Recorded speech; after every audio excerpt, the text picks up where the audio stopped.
की वीडियो शुरू करने से पहले मैं आपको बताना चाहूँगा कि हमारी जो वीडियो है आने में लेट होने की जो वजह है वो यहाँ के जितने नगर के जितने भी प्रत्याशी हैं, चाहे वो सभासद प्रत्याशी हों या चेयरमैन पद के प्रत्याशी हों, वो सभी लोग इस चैनल पे आने से बच रहे हैं, न जाने क्यों।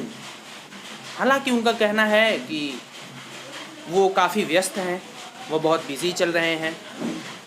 तो मेरे हिसाब से ये जो चैनल पे आके लोगों से मुखातिब होना, लोगों को अपनी बातें, लोगों तक अपनी बातें पहुंचाना, ये भी तो उसी चुनाव से संबंधित ही एक काम है।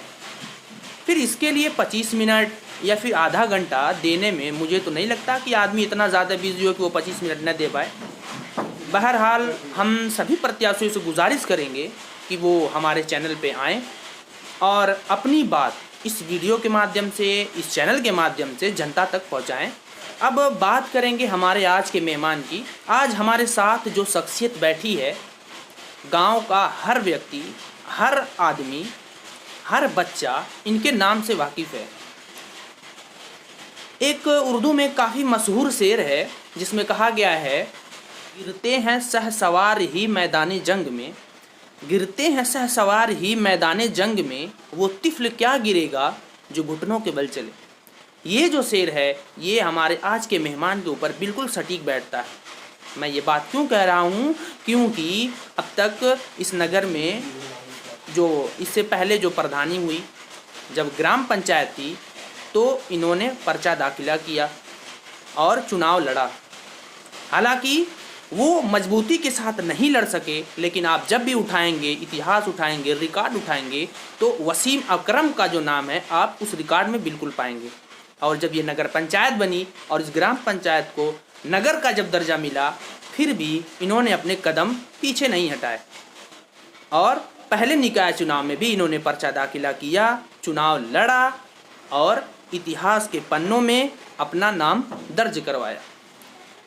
आज हम अपने YouTube चैनल यूनिटी वर्ल्ड पे वसीम अकरम साहब का बहुत बहुत स्वागत और अभिनंदन करते हैं। आप लोग चैनल पर बुलाए आप लोगों का बहुत बहुत शुक्रिया। आप को लोग गांव में चेयरमैन साहब के नाम से जानते हैं, वसीम चेयरमैन साहब।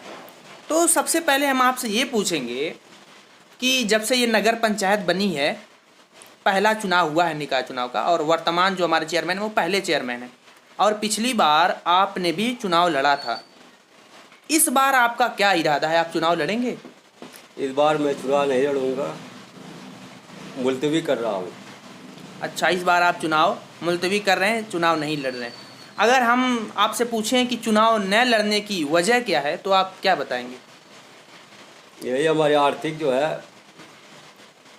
संकट की वजह से चुनाव जो है नहीं लड़ा जाएगा। शुरुआत करेंगे हम आपके वार्ड से। आपके वार्ड के वर्तमान सभासद कौन है अभी? मास्टर शमीम अहमद। मास्टर शमीम अहमद साहब। तो मास्टर साहब के कार्यकाल में आपके वार्ड में किस तरीके का कार्यकाल रहा? काम तो उनका बहुत अच्छा हुआ है। तरक्याती मैदानों में जो है 1 नंबर पर जो है विकास के मैदान में वो काम कराए। कहीं से उनकी शिकायत नहीं मिल रही है। वार्ड नंबर 14 में सारी जनता बहुत खुश है। अच्छा, जैसा कि आपने बताया कि मास्टर शमीम साहब बहुत अच्छा काम कर रहे हैं। काम बहुत अच्छा कराए हैं और आज भी काम हो रहा है। जैसा और हमें सुनने में आया है कि मास्टर साहब इस बार चुनाव नहीं लड़ रहे हैं, तो उनकी जगह आप फिर किसके साथ खड़े होना पसंद करेंगे? इस बार मास्टर साहब शायद चुनाव नहीं लड़ रहे हैं। देखिए, अभी तो मेरे रुझान में नहीं है। अब आवाम है किसको फैसला करती है इंतखाब में, किसको मुंतखब जो है आवाम ले आके रखेगी, ये जानकारी जनता ही को है। मेरी तरफ से अभी कोई फैसला नहीं हुआ है। और हमारे नगर में जितने भी अध्यक्ष पद के प्रत्याशी हैं, सभी की सीधी लड़ाई अगर देखा जाए तो जो वर्तमान अध्यक्ष होता है उसी से मानी जाती है। सही बात। हालांकि ज़रूरी नहीं है, लेकिन फिर भी मानी जाती है। तो हमारे जो नगर अध्यक्ष हैं उनका अब तक का कार्यकाल आपको कैसा लगा? हमको तो 5 साल के अंदर जो है सबसे बढ़िया काम जो है देखने में लग रहा है। और बहुत अच्छा काम किए हैं, सारी जनता खुश है। और दोबारा जो है इंतखाब में उसी चेयरमैन को जनता जो है बनाने जा रही है। निष्पक्ष काम पूरे पंचायत का हुआ है बिना भेदभाव के। दोबारा जो है इस बार जो है आवाम फिर जो है इंतखाब में जो है ला रही है। काम तो विकास के मैदान में जो है बहुत काफ़ी जो है काम कराए हैं, झंडा लहर रहा है और हाली चेयरमैन दोबारा होने वाले हैं। देखिए, हमारे नगर पंचायत में समस्याएं तो बहुत हैं, ठीक, आपकी नज़र में सबसे बड़ी समस्या कौन सी है? देखिए, सबसे बड़ा मसला है सफाई का। आजकल जो है बीमारी इतनी काफ़ी फैल चुकी है और डेंगू बुखार जो है आज का माहौल है बहुत काफ़ी हो रहा है।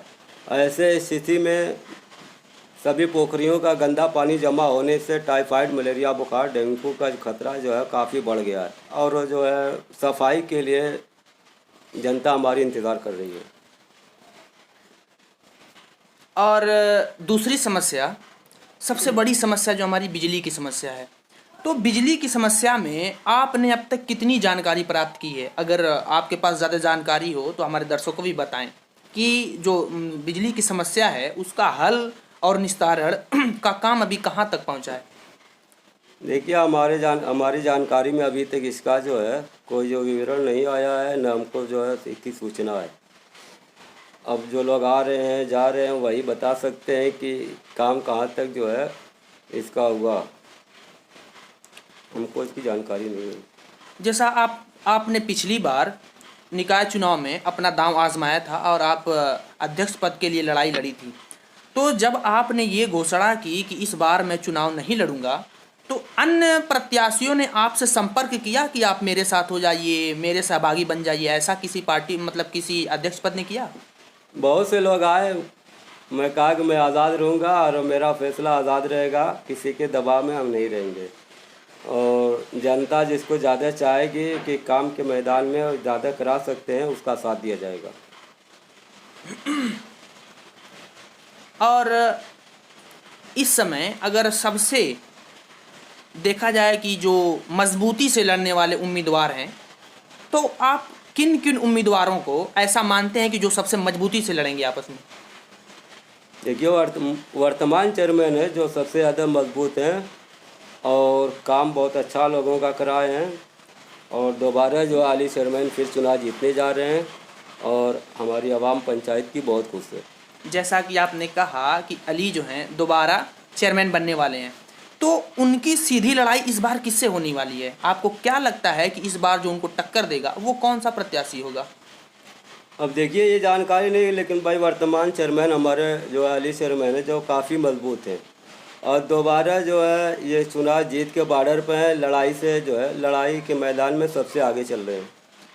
आपके जो सपोर्टर थे, आपके जो वोटर थे, पिछले बार आपको जो वोट दिए थे, मान लीजिए 100-200 जितने भी लोग थे, आप उनको क्या बोलेंगे? आप उनको किस साइड में जाने को कहेंगे? क्या उनको भी आपने आज़ाद छोड़ दिया है या आपने उन्हें कोई संदेश दिया है कि आप इनको वोट करेंगे? भाई, जनता आज़ाद है, जमहूरियत है, जहाँ उनको अच्छा लगेगा तरक्याती मैदान में जो अच्छा जो है प्रत्याशी काम कराने का विचारधारा रखता है उसको आवाम वोट करेगी आज़ादी से और इसी पर फैसला जो है जमहूरियत का माना जाता है। अगर हम आपकी शिक्षा के बारे में बात करें तो आप भी पढ़े लिखे हैं, आप भी हाई स्कूल पास हैं अपने वक्त के। अगर आपने अपने वक्त में हाई स्कूल पास किया है तो उस दौर का एक काफ़ी अच्छा पढ़ा लिखा माना जाता था। तो आपको कभी ऐसा लगा कि जब मैं पढ़ाई कर रहा था तो मुझे और आगे पढ़ाई करनी चाहिए थी, कोई ऑफिसर बनना चाहिए था, आपने पढ़ाई बीच में क्यों छोड़ दी? यही आर्थिक मजबूरी की वजह से जो है छोड़ना पड़ा। ये एक बहुत बड़ी बीमारी है जो गरीबी है और ये इससे जो है काफ़ी लोग जो है पीछे हो जाते हैं। जैसा कि आपने कहा कि आपकी जो शिक्षा है वो हाई स्कूल तक ही रुक गई और उसकी जो वजह बनी वो थी आपकी आर्थिक स्थिति। तो इसी पे हम पूछना चाहेंगे आपसे कि हमारे नगर में हज़ारों की आबादी है और जो स्टूडेंट्स हैं वो तो पूछिए मत, वो भी बहुत ज़्यादा हैं, लेकिन हमारे नगर में अभी कोई ऐसा स्कूल या कॉलेज नहीं है कि जो यहाँ के बच्चे यहीं पे रह के पढ़ाई कर सकें। लड़कों का तो छोड़ दीजिए, बच्चियाँ जो हैं वो उनको भी 3 से 4 किलोमीटर जाना पड़ता है। तो उस सिलसिले में आपकी क्या राय है और उसका जिम्मेदार कौन है? भाई देखिए, इसके जिम्मेदारी के लिए भाई शिक्षा विभाग है, और शिक्षा विभाग से अगर चेयरमैन जो है अपना प्रस्ताव देंगे तो वहाँ जो है सरकार से फंड जारी करके विद्यालय जो है बढ़िया खोला जा सकता है, और उस पर जो है विधायक, सांसद, चेयरमैन की मेहनत पे ही जो है और उनके माध्यम से बनवाया जा सकता है। यहाँ पे हाई स्कूल से लेकर इंटर तक के कन्या पाठशाला नहीं है, लड़कियों को 3 से 5 किलोमीटर दूरी पे जो है चल के जो है शिक्षा ग्रहण करते हैं। ऐसे में करीब विद्यालय होने से शिक्षा आसानी से जो है हासिल की जाती है। तो ऐसी स्थिति में वलीदपुर नगर बहुत पिछड़ा है, मऊ जिले में ख़ासतौर से वलीदपुर नगर। भाई अभी ध्यान चेयरमैन का इस पर केंद्रित नहीं है, उनको अवगत कराया जाएगा तो उनको जो है इस बात की जो है जानकारी होगी तो मेहनत करेंगे। हमारी जनता इस पर ध्यान केंद्रित नहीं करती है। शिक्षा जो है बहुत कमज़ोर है, वहाँ तक जनता सोच नहीं पाती शिक्षा की ताकत या उसकी जो है तरक्याती काम में कितना उसका फ़ायदा होता है तालीम से, वहाँ तक हमारी जनता पहुँच नहीं पा रही है। तो आपने जैसा कहा चेयरमैन साहब, तो चेयरमैन साहब की आपकी सबसे उनकी कौन सी आदत आपको सबसे ज़्यादा पसंद है? उनका कौन सा ऐसा काम हुआ है जिसे लगता है आपको कि ये बहुत अच्छा काम किए हैं और आप उसे पसंद करते हैं? कौन सा ऐसा उनका काम है? देखिए, वलीदपुर नगर में हर काम जो है बिना सोचे आवाम का हर जगह तक फैज़याब किए हैं। काफ़ी से काफ़ी जो है काम हुआ है, और चेयरमैन जो है बिना भेदभाव के हर समाज के लोगों का काम किया है, और इस बार भी चुनाव जीत के बॉर्डर पे हैं और इंशाल्लाह चुनाव जीतेंगे अली चेयरमैन। आप जैसे लोगों का साथ किसी के भी साथ अगर रहे तो उन्हें कामयाबी मिलती है, लेकिन एक ये है कि जितना बड़ा पद होता है उतनी बड़ी जिम्मेदारी होती है। जितना बड़ा पद उतनी बड़ी जिम्मेदारी और उतने ज़्यादा उनसे सवाल होते हैं। तो अगर हम आपसे उनके बारे में कुछ सवाल पूछते हैं, उनकी कमियों को अगर उनके सामने रखते हैं, तो ये सही बात है या फिर गलत बात है? भाई देखिए, 100 में 100% काम नहीं होगा। 100 में जो है अगर 60 से 70% काम होता है तब भी जो है जीत के कामयाबी के दर्जे में माना जाएगा। सबका काम जो है आसानी से नहीं हो पाएगा, बहुत से मसाले ऐसे हैं जो फंस जाते हैं। और नगर अध्यक्ष में जितना काम चेयरमैन के माध्यम से करीब करीब हर जगह जो है जनता को जो है फ़ायदा पहुंचाया है विकास के मैदान में। अच्छा, तो आपको ऐसा लगता है कि यहाँ की जो जनता है वो विकास के मुद्दे पर वोट करती है? देखिए, वोट तीन चीज़ों पे पड़ता है। एक तो किरदार पे वोट पड़ता है, विचारधारा पे कि ये काम इनसे ज़्यादा जनता का हो सकता है। दूसरे ही कि जो है पार्टनरशिप पे वो पड़ता है, चेहरे पे। तीसरा ये कि भाई जातवाद पे भी वोट पड़ता है। तो इसका जो है कई चीज़ों में बढ़ जाता है, जिस कारण जो है अच्छे चेयरमैन हार जाते हैं और जो है जो विचारधारा कमज़ोर है वो जीत जाते हैं। आपसे बात करके भी हमें ऐसा लगा कि आपके अंदर भी नेता वाली सारी खूबियाँ हैं। सिर्फ आपने बताया आर्थिक कमज़ोरी, आपने उस चीज़ को नहीं गिनाया कि चुनाव में आर्थिक स्थिति कितना महत्वपूर्ण स्थान रखती है। आप हमारे सामने सीधा सा उदाहरण है, जैसा कि आपने गिनाया 3 चीज़ें, उसमें चौथी चीज़ आपने नहीं जोड़ी, आर्थिक स्थिति। आर्थिक स्थिति अगर आपकी बेहतर रहती तो ऐसा हो सकता था कि वर्तमान अध्यक्ष के मुकाबले में आज आप भी खड़े रहते। हो सकता। फिर आपने चौथी चीज़ नहीं गिनाई। बहरहाल, आप जो चुनावी मैदान आपने छोड़ा है, आप चेयरमैनी नहीं लड़ने वाले हैं, और उसकी वजह बताई आपने आर्थिक स्थिति। तो क्या भविष्य में अगर आपको पैसा मिलता है, आप अच्छी कमाई करते हैं, आपकी आर्थिक स्थिति अच्छी हो जाती है, तो क्या फिर आप चुनाव लड़ना पसंद करेंगे? बिल्कुल, पूरी तैयारी रहेगी। देखिए, चुनाव में सबसे पहले जो है धन की ज़रूरत है, उसके बाद मन की ज़रूरत पड़ती है। तो पहले धन, उसके बाद मन, उसके बाद जो है कामयाबी का दर्जा मिलता है, मिलेगा या नहीं मिलेगा। तो ऐसी स्थिति में धन का होना लाजमी है। तो भविष्य में आपने कहा कि आप चुनाव लड़ेंगे, लेकिन आज आप खुल के किसी भी प्रत्याशी का सपोर्ट करेंगे, तो फिर आने वाले वक्त में आपके लिए दिक्कत की बात होगी ना। फिर कैसे आप अपने समर्थकों को अपने पास कैसे वापस बुलाएंगे? लड़ाई में ऐसे ही चलता है। तिरछा का मान बटा 22 कभी लगता है हाँ, और कभी हटा दिया जाता है। लड़ाई में ये नहीं देखा जाता है कि नहीं। आपसे बात करके हमें बहुत अच्छा लगा। यूट्यूब चैनल पे आएँ और अपना जो है आवाम तक अपनी बात पहुंचाएं, विकास के मैदान में जो काम किए हैं। और हमारी जनता वलीपुर नगर की जो है चाहती है, इंटरनेट सिस्टम से भी जानना चाहती है और सामने देखते ही है विकास के मैदान में काफ़ी काम हुआ है और निष्पक्ष काम हुआ है। जनता बहुत खुश है।